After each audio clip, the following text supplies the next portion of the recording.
For my final project, I used inspiration from the music unit and chose the song "We Were All Wounded at Wounded Knee". This was released in 1973 by the popular band Redbone, who are also famous for the streamlined hit "Come and Get Your Love", but they also have other music oriented on native stories like Wovoka and Message from a Drum. Redbone's band members have changed throughout time. They have gone through multiple drummers and a few guitarists. Most of the members that changed were either indigenous or Mexican American. At their commercial peak, all members were indigenous. The brothers, Lali Vegas, who plays guitar and is on vocals, and Pat Vegas, who's on bass, have Yaqui, Shoshone, and Mexican heritage. Lali Vegas was playing at the Sunset Strip venue with his brother when a guitarist said that Lali was the best guitarist that he had ever heard. That man encouraged Lali to start a band and recommended a name that reflected their roots. So, the name Redbone was originated, which is a Cajun slang for a mixed race person. The guitarist that was praising Lali was actually Jimi Hendrix, which just shows how credited and respected Redbone really is. Tony Bellamy, the lead guitarist, was a part of the Yaqui Indian tribe. Drummer Peter DePoe, who was also known as Last Walking Bear, had ancestors of Southern Cheyenne, Turtle Mountain Chippewa, and Rogue River. One of the second drummers, Arturo Perez, had Yaqui descent as well. And these were the main members at the time. So not only does the sound of their music have great impact, but Redbone's presentation did too. The members of Redbone in their music videos and in their live performances would represent indigenous culture through their clothing and other pieces. The members would wear native jewelry on their necks and hands, and the clothing itself would use bright colors and have similar patterns to native culture. Some images show guitars and guitar straps with native designs on them too.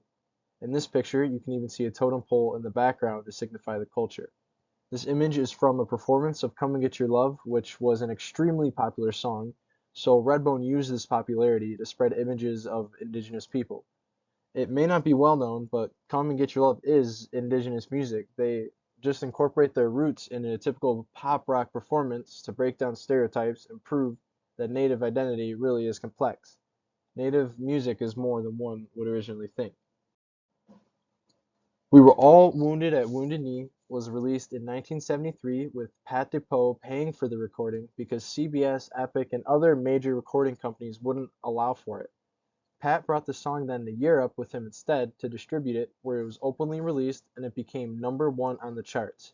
However, they still wouldn't release it in the United States until much, much later, where it still remains widely unknown. This just shows the systematic issues that Native people endure when they live in the United States. The song begins with a quick drum fill and a fast guitar strum, and then immediately switches to only a singular drum beat. This beats in a consistent manner very similar to a traditional Native style. It may be considered as the heartbeat of the earth. The members then chant the lyrics, "We were all wounded at Wounded Knee, you and me". The chanting and the use of strong and consistent cadence evokes a sense of indigenous sound and Native identity. For a few seconds, this doesn't seem like the usual pop rock and groovy '70s music that Redbone often made, but rather it's a respectful acknowledgement to their indigenous culture.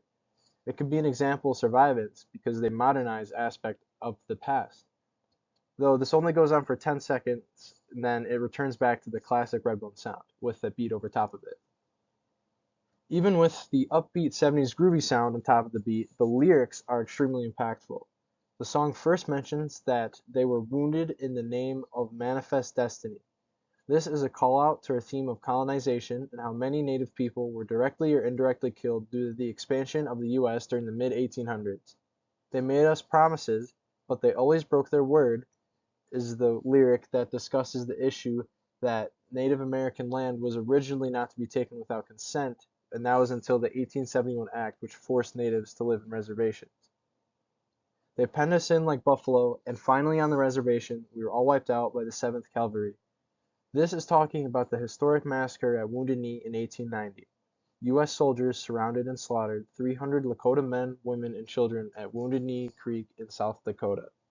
The beginning of the song focuses strongly on the impacts of colonialism and racism that indigenous people endured. As I mentioned, the beginning of the piece begins by describing the negative impact that others have had and crushed down on indigenous people and their culture. However, as the song is near its end, the lyrics of the final bridge have a shift. Instead of focusing on how others have broken their way, Redbone takes the previous lyrics of how their word and promises were broken and changes it to how indigenous people have powerful promises and strength in their words. There is a focus on indigenous resistance and togetherness. They show how the new generation dreams and demands respect. Though not every native was at Wounded Knee, every native was impacted by it.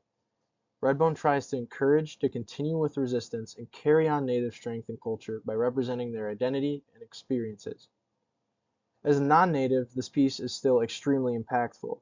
You learn about the collective experience of an entire group of people only through a 3.5 minute song.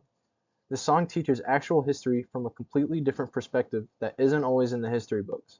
Using music as an outlet of expression and education can be a method to dismantle barriers. Redbone connects with natives and close listeners through powerful lyrics, yet also attempts to gain the attention of mainstream music listeners.